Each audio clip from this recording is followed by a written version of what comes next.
여러분 평소 대형마트 이용하실 때 혹시 경품 행사 응모해 보셨습니까?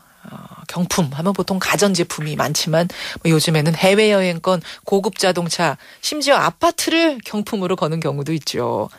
그런데요, 며칠 전 국내 3대 대형마트 중 하나인 홈플러스의 직원이 이 경품 행사를 조작해서 1등 상품 외제차 넉 대를 가로챈 혐의로 검찰에 송치됐습니다.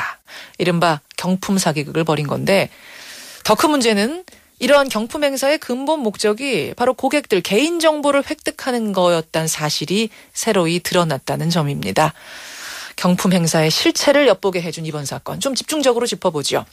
먼저 홈플러스 노동조합의 부위원장이세요. 최대영 부위원장 연결이 돼 있습니다. 최대영 위원장님 안녕하세요. 네, 안녕하십니까. 먼저 이번 사건 짧게 요약을 해보자면 어떻게 된 건가요? 홈플러스에서는 매년 3-4차례 경품 행사를 좀 엽니다. 예, 1년에. 네, 고가의 상품을 1등으로 내걸고 대대적인 행사를 진행하는데요. 예. 그 홈플러스 내부 한 직원이 경품 행사에 친구의 명의로 응모를 한 다음에 그 경품 담당을 담당하는 외주 업체에 대신 응모한 친구의 명의로 1등을 뽑으라고 강요한 것이죠. 그러니까 직원의 친구는 명의만 빌려준 거고 결국 그 상품은 그 홈플러스 직원한테 갔단 얘기네요.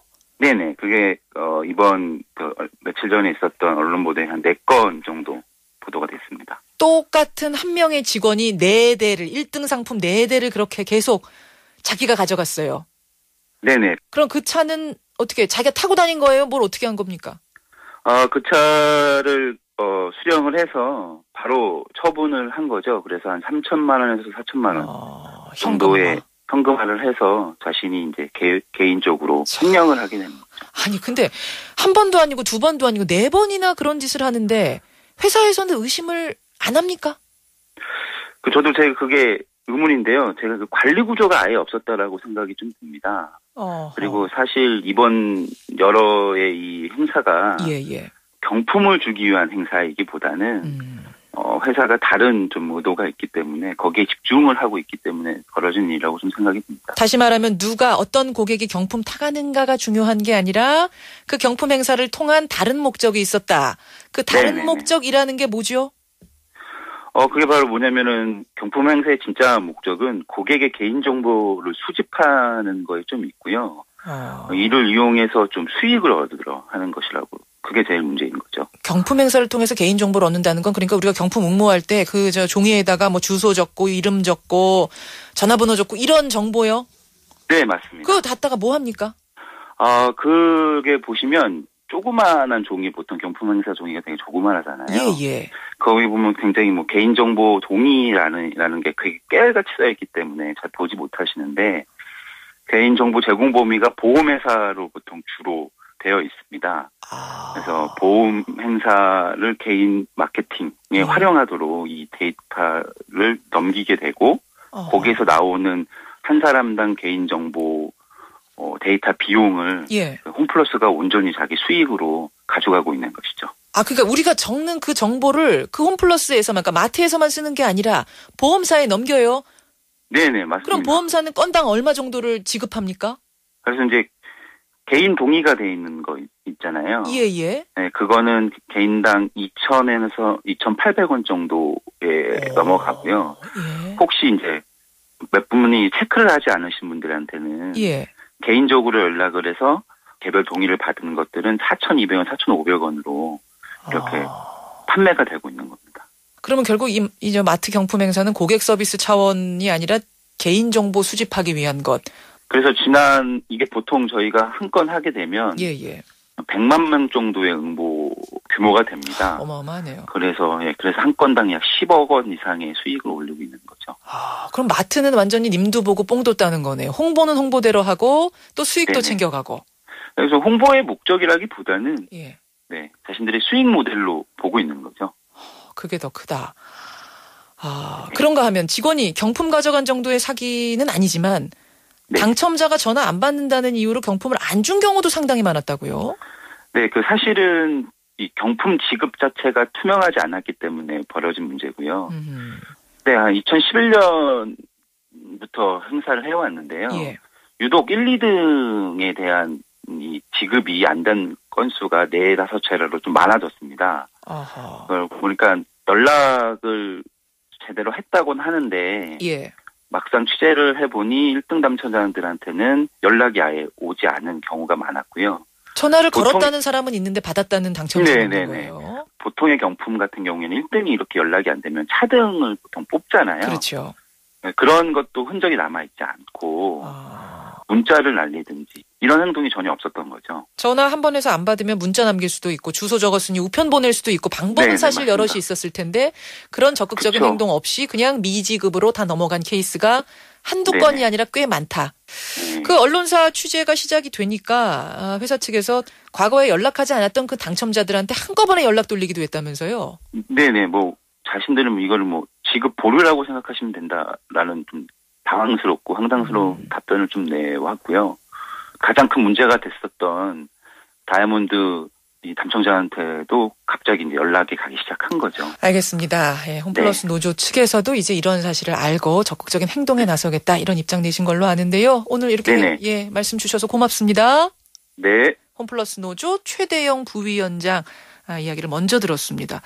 근데 이런 일이 과연 홈플러스에서만 벌어지는 걸까요? 다른 곳은 믿을 수 있는 건지 참 불안해지는데 소비자단체협의회 김연아 회장 연결합니다. 회장님 안녕하세요. 예, 안녕하세요.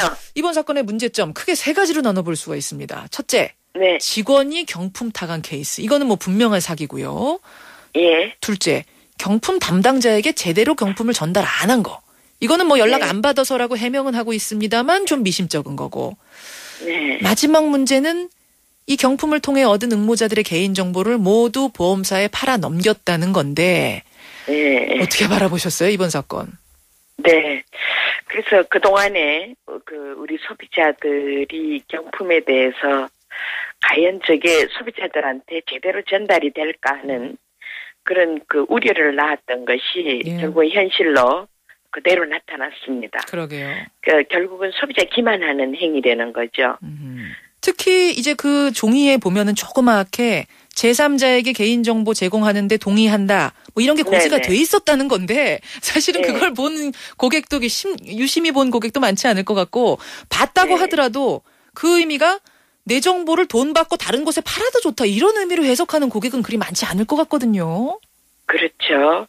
그 유통업체를 믿고 일종의 뭐 동의도 해줬을 거고 또 아울러서 그게 악용될 소지가 있다는 것도 전혀 생각질 못하고 있다는 거죠. 그렇죠. 그러는 적어도 그런 동의함의 구조가 달라야 된다는 거죠. 시스템이. 제3자에게 제공하는 걸 동의한다 했을 때 그 제3자가 누군지도 정확하게 알려줄 그렇죠. 이런 의무가 예, 있지 예. 않은가. 지금 어떤 대상에 어떻게 쓰여진다는 것도 예. 명시를 해줘야 된다는 거죠. 이게 어떻게 법적인 어떻게 보면은 구멍, 허점을 네. 노린 것이 될 수도 있네요, 이건. 그렇죠.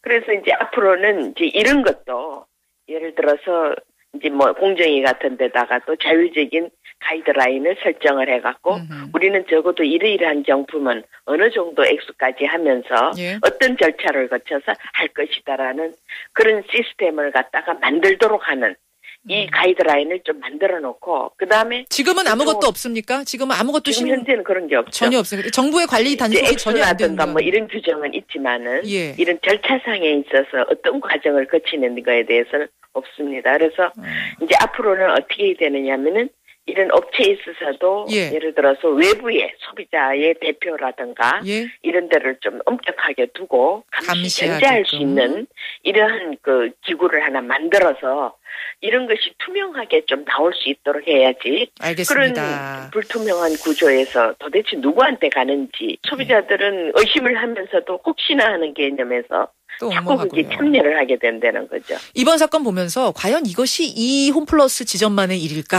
이런 생각이 들던데요. 이거는 홈플러스 지점만의 일만 아니고 다른 유통업체나 이런 데에서도 많이 생기고 있습니다. 그래서 소비자들이 궁금해하고 예, 예. 과연 저런 것이 어떻게 되는지 한번 좀 짚어봤으면 좋겠다는 상담도 해온 적이 있습니다. 어떻게 생각하십니까, 여러분? 예, 참 허무하기까지 한 경품 응모 행사였네요. 여기까지 말씀 듣죠. 고맙습니다. 예, 수고하세요. 네. 소비자단체협의회 김연화 회장이었습니다.